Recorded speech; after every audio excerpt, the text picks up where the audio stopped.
Hello and welcome back to Foos Entertainment for another review. As mentioned in the previous review, I will be reviewing Halloween 3, Season of the Witch. This is the original artwork for the movie. That's what I like about this Halloween box set. Well,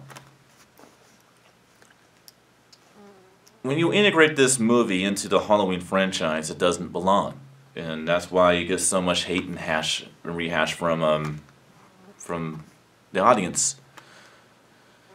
But if you watch this movie on its own and understand the original idea concept of how they were actually making these movies in the first place,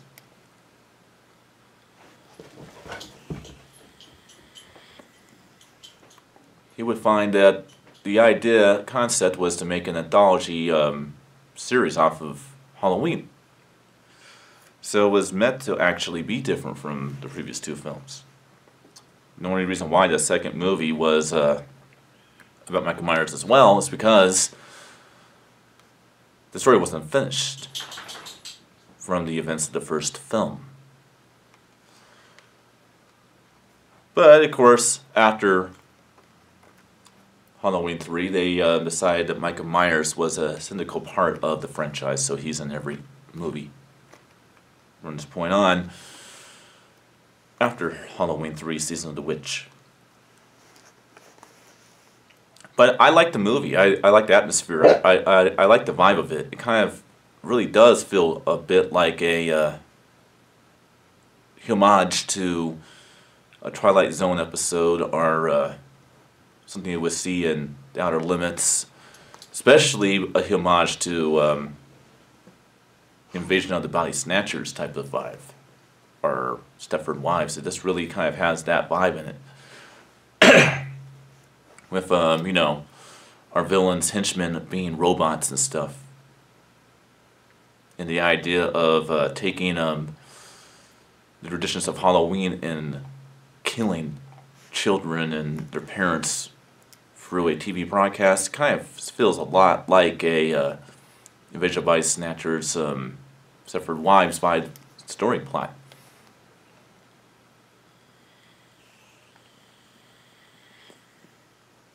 Now on to the premise.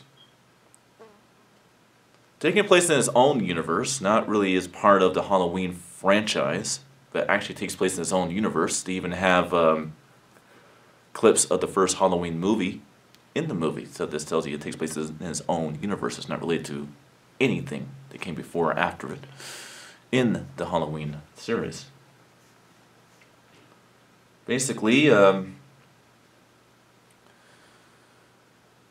story is about a toy factory who is known to make toys that makes Halloween masks, known as Silver Shamrock Company. And they're having this ad on television that plays non-stop all day. It's like a countdown to Halloween, kind of like a Christmas jingle. And kids are lining up and buying all of these masks and getting ready because there's supposed to be a giveaway at approximately 9:30 on Halloween night. And these kids are supposed to wear masks and line up in front of their televisions and watch something. And this manufacturer gets someone tries to kill him, and he goes to the hospital where we meet our main character, who is a doctor. And he says, "They're gonna kill us all," and stuff like that, holding the mask, and he's all obsessed with the mask. He obviously is some mysterious man in a suit, quite literally tears into his skull with his hands. Not really normal human behavior, so this tells you they're probably a robot. Matter of fact, all of the men in suits that work for Silver Shamrock are machines. They're actually robots, which of course I nodded out a little bit earlier. The daughter of the scientist, or manufacturer, whatever you want to call him, teams up with our main doctor and goes to the Silver Shamrock manufacturing building to try to figure out what's going on. They find out that these guys are Celtic worshippers who want the Halloween traditions to actually plague the earth with anarchy. They took in a mineral of some old Celtic artifact and have implemented it into the manufactured seal, little chip thing that's attached to each mask. It has an electronic device on it that, when activated, has supernatural principles that devour the child wearing the mask by melting his face and having all sorts of diabolical, sick stuff come out of it. Snakes, pestilence of all kinds, including crickets, flies, all this weird, crazy stuff. And the concept is to kill everybody. Obviously, he tries to stop it. He destroys the artifact, destroys the factory, as well as our robots and our villains. He finds out, though, that the daughter of the manufacturer that he was trying to help, that in the guy getting killed, is actually, during all the climax of the film, was being converted into a robot, and then he has to battle it out with her. In the end, we find him trying to stop the commercial from continuing. We are left in the dark, not knowing if he actually stopped all of the commercials before 9:30. So you're left with, well, did everybody get killed in this movie? Did he stop it and save the world? We never really know. And that's kind of how the movie ends. So, pretty creepy movie. Now on to the picture and audio. Picture in this movie is brilliant. Is expected from Scream Factory.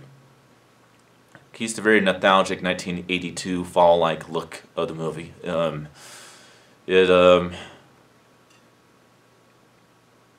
is also in a 235 by 1 frame, so I believe it is. Let me check here.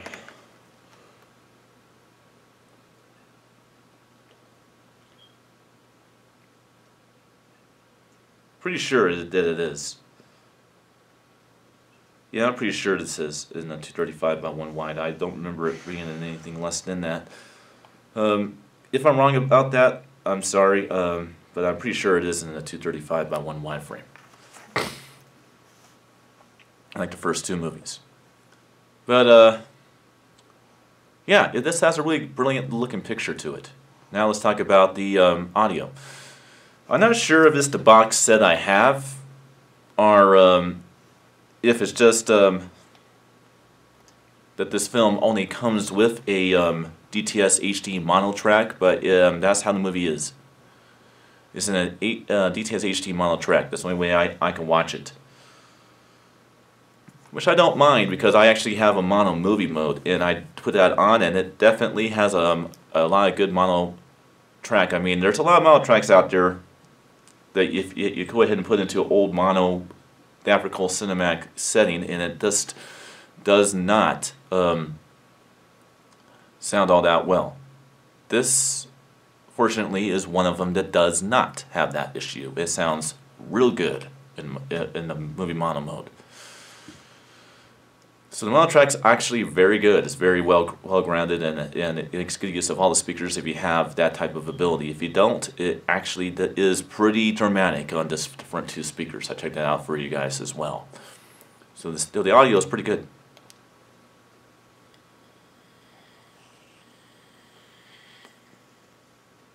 Well, I know this is pretty weird considering the fact that the last few reviews have been over 10 minutes long, but don't really have much more to say about Halloween 3 Season of the Witch, except for the fact that it's really an underrated and underappreciated movie. So, as always, subscribe if you like. Check back with me from time to time.